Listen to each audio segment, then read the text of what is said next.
बच्चों के ऊपर वायलेंस, मार, चाहे वो उसातिज़ा की तरफ से हो चाहे वालिदैन की तरफ से हो, उसे हमेशा से ऐसे जस्टिफाई किया जाता है कि हम बच्चों का कोई भला कर रहे हैं इसके अंदर। इससे मुझे एक बात याद आती है इंग्लिश में, मैं आपको उसका तर्जमा करके बता देता हूँ। वो ये है कि एक उस्ताद मार रहा होता है बच्चे को और वो कहता है कि मैं तुम्हें मार तो रहा हूँ, लेकिन यकीन करो तुम्हारे से ज़्यादा मुझे दर्द हो रहा है तुम्हें मारने में। वो बच्चा कहता है कि आप ऐसे करो, फिर आपको ज़्यादा अगर दर्द हो रहा है ना तो ये छड़ी आप मुझे दो, मैं आपको मारता हूँ। तो कहने का ये मकसद है कि इंसान के अंदर डोमिनेट करने की और वायलेंस की ऐसी इंस्टिंक्ट है जिसको एवोल्यूशन हमारा जस्टिफाई करता है, डिफाइन करता है, एक्सप्लेन करता है। वो हमारी जो इंस्टिंक्ट है फेनेटिसिज्म की या वायलेंस की, वो रास्ते वहां पे निकालती है जहां लोग ज्यादा वल्नरेबल होते हैं।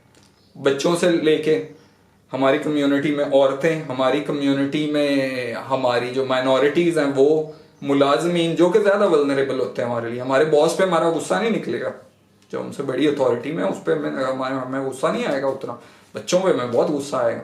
फिर हम कहेंगे कि ये तो हम इसकी भलाई के लिए कर रहे हैं। मदरसों में, स्कूलों में उस्ताद मारते हैं बच्चों को और कहते हैं कि हम इसकी भलाई के लिए कर रहे हैं। छोटे छोटे बच्चों को रहने दीजिए, आप उसकी भलाई नहीं कर रहे, आप अपनी एक हैवानी इंस्टिंक्ट को जस्टिफाई कर रहे हैं और आप किसी तरह से भी उसे justify. Violence is not even an option, वो ऑप्शन है ही नहीं। चाहे जो कुछ मर्जी हो जाए, आप बच्चे को फिजिकली हाथ लगा ही नहीं सकते, चाहे आप वालिद हैं, बड़े भाई हैं, कोई भी हैं। बच्चे ने कुछ भी कर दिया, कुछ तोड़ दिया, कुछ भी कर दिया, आप उसको सख्ती से मना कर सकते हैं, आप उसको हाथ लगा ही नहीं सकते। आपको ये बात ध्यान में रखनी चाहिए।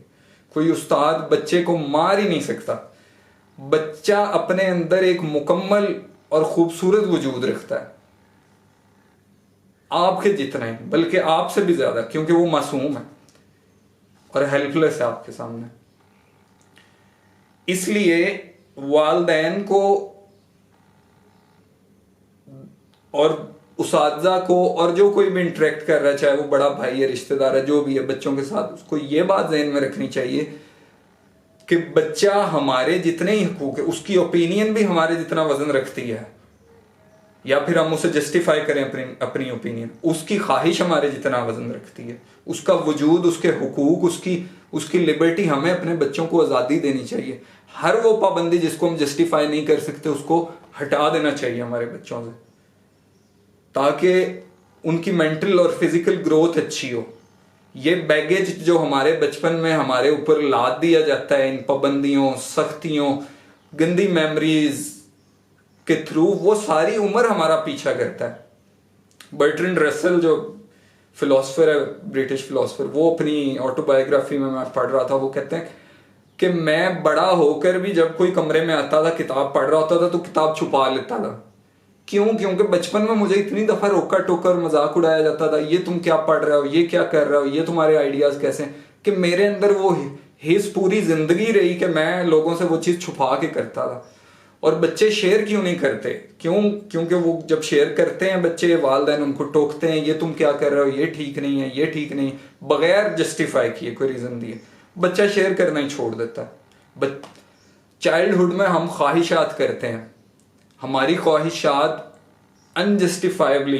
एक वालिद अपने लिए जो है वो 3 लाख का आईफोन ले लेगा, उसकी क्या जरूरत है? बच्चे खिलौने की ख्वाहिश करेंगे 2, 4, 5 हज़ार की, कपड़ों की आप नहीं लेके देंगे। क्यों? क्योंकि वो हेल्पलेस है, वो उसको इन्फोर्स नहीं करवा सकता। और बच्चे पैदा करके अगर आप गरीब कम्युनिटीज में उन्हें छोड़ देंगे कि अब वो ड्रग्स, क्राइम्स, इलिटरेसी, हर तरह की चीज के वो विक्टिम बने और गुजरे, भाई आप पैदा ही ना करें। अगर आप एक वजूद को, एक इंसानी वजूद की आप देखभाल नहीं कर सकते, तो आप पैदा मत कीजिए उनको। ये चीजें फिर पूरी उम्र बच्चों को हॉन्ट करती हैं, पूरी उम्र उनको इफेक्ट करती हैं।